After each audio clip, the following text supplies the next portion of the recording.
नमस्कार। Part 4B में मानव उत्सर्जन तंत्र के शेष बचे हुए पार्ट्स के बारे में हम पढ़ेंगे, जिनका पहला पॉइंट है वृक्क चित्र और उसके बाद में वृक्क की संरचना। वृक्काणु के बारे में पढ़ेंगे। वृक्क जिनकी छोटी छोटी कोशिकाओं से मिलकर बनता है उन्हें वृक्काणु या नेफ्रॉन कहते हैं, उनके बारे में भी पढ़ेंगे। साथ में वृक्क नलिका और मूत्र निर्माण विधि उसके बारे में और उसके उत्सर्जन के बारे में पढ़ेंगे, साथ में वृक्क चित्र के लिए। तो चलिए सबसे पहले बात करते हैं वृक्क के चित्र की। चलिए बात करते हैं वृक्क की संरचना के, यानी वृक्क का नामांकित चित्र की। देखें, हाइलम ये है अशुद्ध रक्त। अशुद्ध रक्त जो होता है, जैसे हमने संरचना में पढ़ेंगे, अभिवाही नलिका या अभिवाही धमनिका द्वारा अशुद्ध रक्त वृक्क में लाया जाता है और उसके बाद में मेडुला मध्यांश के जो पिंड पाए जाते हैं शंकु आकार के, उनके द्वारा शुद्ध होकर वह अपवाही नलिका द्वारा बाहर निकाला जाता है। अशुद्ध रक्त अभिवाही नलिका लाती है, जबकि अपवाही नलिका शुद्ध रक्त ले जाती है। और इन दो नलिकाओं के मध्य एक खांच पाई जाती है जिसे कहते हैं हाइलम। दरार पाई जाती है जिसे कहते हैं हाइलम। ये वृक्क का बाहरी आवरण है जिसे वृक्कावरण कहते हैं। वृक्क का ऊपरी स्तर जो है वो कोर्टेक्स यानी कि वल्कूट कहलाता है, जबकि मध्य का जो भाग है उसे हम मेडुला कहते हैं, मध्यांश कहते हैं। ये मेडुला पिरामिड है, ये मूत्रवाहिनी द्वारा ये जुड़े रहते हैं। ये है वृक्क का नामांकित चित्र, नोट करें। करते हैं मानव उत्सर्जन तंत्र के मुख्य अंग वृक्क की, यानी किडनी। हमारे शरीर में एक जोड़ी किडनी यानी एक जोड़ी वृक्क सेम के बीज के आकार के, भूरे रंग के, उदर गुहा के नीचे पृष्ठ सतह पर रीढ़ की हड्डी के दोनों ओर स्थित होते हैं। ध्यान रखें, एक जोड़ी किडनी यानी एक जोड़ी वृक्क सेम के बीज के आकार के और हल्के भूरे रंग के होते हैं, जो उदर गुहा के नीचे पृष्ठ सतह पर रीढ़ की हड्डी के दोनों ओर स्थित होते हैं, जिनकी विमाएँ हैं, यानी कि लंबाई 11 सेंटीमीटर, चौड़ाई 6 सेंटीमीटर और ऊंचाई 3 सेंटीमीटर वाले होते हैं। दायां वृक्क जो होता है वो बाएं वृक्क की तुलना में थोड़ा नीचे की ओर झुका होता है। वृक्क की बाहरी सतह उत्तल होती है, जबकि आंतरिक सतह अवतल होती है, जिसमें एक खांच यानी कि एक दरार पाई जाती है जिसे हम हाइलम कहते हैं। और इसी दरार में, इसी खांच में वृक्क धमनियाँ, वृक्क शिरा, मूत्रवाहिनी प्रवेश करती है और बाहर निकलती है, अर्थात आ जा सकती है। वृक्क को दो मुख्य स्तर के रूप में बांटा जा सकता है। वृक्क का बाहरी स्तर जो होता है उसे वल्कूट यानी कोर्टेक्स कहते हैं, जबकि आंतरिक स्तर को मध्यांश या मेडुला कहते हैं। मेडुला यानी कि मध्यांश में 8 से 18 संख्याओं तक शंक्वाकार पिंड होते हैं, पिरामिड होते हैं, जिनमें मध्यांश पाया जाता है। वृक्क छोटी छोटी लाखों उत्सर्जन इकाइयों से मिलकर बनता है, जिन्हें वृक्काणु यानी कि नेफ्रॉन कहते हैं। ये है वृक्क की संरचना। अब बात करते हैं वृक्काणु के बारे में।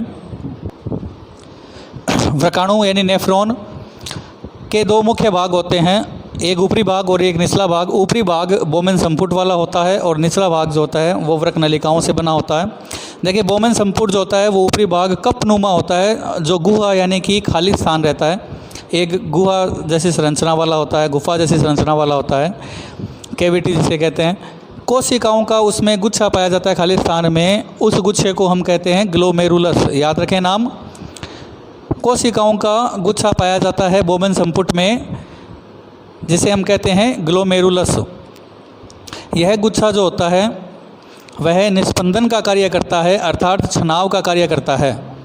इस गुच्छे को वृक्क धमनी की अभिवाही धमनिका या अभिवाही नलिका रक्त प्रवाहित करती है, लाकर देती है, जबकि अपवाही धमनिका द्वारा रक्त बाहर लाया जाता है। यह धमनी वृक्क शिरा से जुड़ी होती है, इसमें निस्पंदन का कार्य होता है। ये बोमेन संपुट है जो ऊपरी भाग है। अब बात करते हैं वृक्काणु के दूसरे यानी कि नीचे वाले भाग में, जिसे वृक्क नलिका से संबोधित किया जाता है, यानी वृक्क नलिका कहा जाता है। वृक्क नलिका दो नलिकाओं से मिलकर बनता है, पीसीटी और डीसीटी। पीसीटी का मतलब होता है समीपस्थ नलिका और डीसीटी का मतलब होता है दूरस्थ नलिका। तो देखें, पीसीटी यानी कि समीपस्थ यानी कि नज़दीक वाली जो नलिका है वो पहला भाग होता है, जो बोमेन संपुट और हेनले लूप या हेनले पास के बीच का भाग होता है। देखिए, हेनले पास का मतलब होता है एक यू आकार की संरचना होती है जिसे हेनले लूप या हेनले पास कहते हैं, पिन जैसे होते हैं, सेफ्टी पिन होती है, ठीक वैसे ही नीचे वाला भाग होता है, वैसे ये हेनले पास होता है। DCT जो है यानी दूरस्थ नलिका जो है वह संग्रह नलिका से जुड़ा होता है और अंतिम भाग होता है वृक्क नलिकाओं का। संग्रह नलिका से जुड़कर अपशिष्ट पदार्थ निस्पंदन के बाद का जो शेष पदार्थ है वो वृक्क नलिका में जाता है और वहाँ संग्रहित होता है। उसमें पुनः अवशोषण की क्रिया होती है और उसके बाद में स्रावण का कार्य होता है। तो ये है वृक्काणु और वृक्क की संरचना। करते हैं मूत्र निर्माण की प्रक्रिया या मूत्र निर्माण की विधि के बारे में। देखिए, मूत्र का निर्माण वृक्क में स्थित छोटी छोटी अनेकों लाखों संख्याओं में जो वृक्काणु हैं यानी नेफ्रॉन कोशिकाएं हैं उनके द्वारा संपन्न होता है और 3 चरणों में यानी 3 स्टेप में होता है। पहला है निस्पंदन यानी कि छनाव, फिल्ट्रेशन, जो वृक्काणु का ऊपरी भाग बोबिन संपुट है उसमें पाया जाने वाला कोशिका गुच्छ जो होता है जिसे ग्लोमेरुलस कहते हैं उसके द्वारा संपन्न होता है। दूसरी क्रिया पुनः अवशोषण यानी कि छनाव के बाद, निस्पंदन के बाद उसमें से यानी उत्सर्जित पदार्थ में से यूरिया, जल, ग्लूकोज, अमीनो अम्ल और लवणों का अवशोषण कर लिया जाता है। इसके बाद उसी पदार्थ में से यूरिया को छोड़कर बाकी सभी पदार्थों का अवशोषण पुनः किया जाता है जिसे कहते हैं पुनः अवशोषण। और पुनः अवशोषण की प्रक्रिया जो होती है वो वृक्क नलिका में होती है। वृक्क नलिका की जो पतली दीवारें होती हैं उपकला ऊतक से बनी होती हैं उनके द्वारा ये क्रिया संपन्न होती है। उसके बाद में तीसरा और अंतिम चरण होता है स्रावण यानी कि सेक्रेशन। देखिए, आरेख द्वारा पढ़ें। सबसे पहले वृक्क धमनी जो है वो अशुद्ध रक्त या अशुद्ध पदार्थ, उत्सर्जित पदार्थों को वृक्क में लाती है और जहाँ से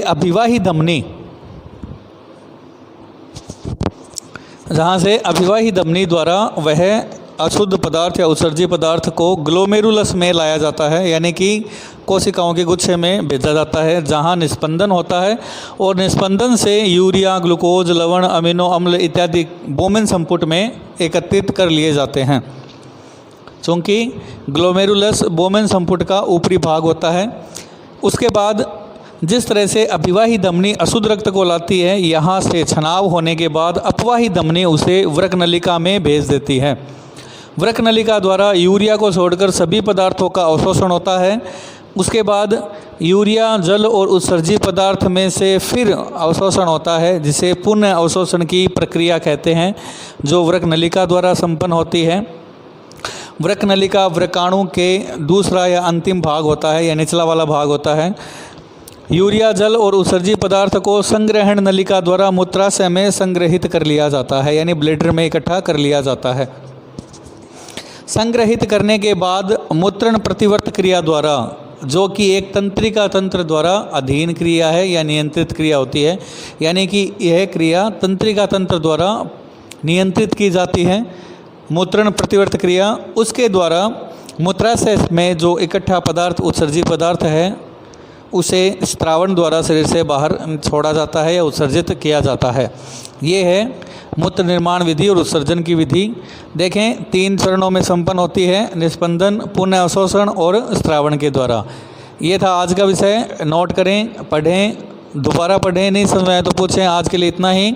मिलते हैं फिर एक किसी नए टॉपिक के साथ। धन्यवाद।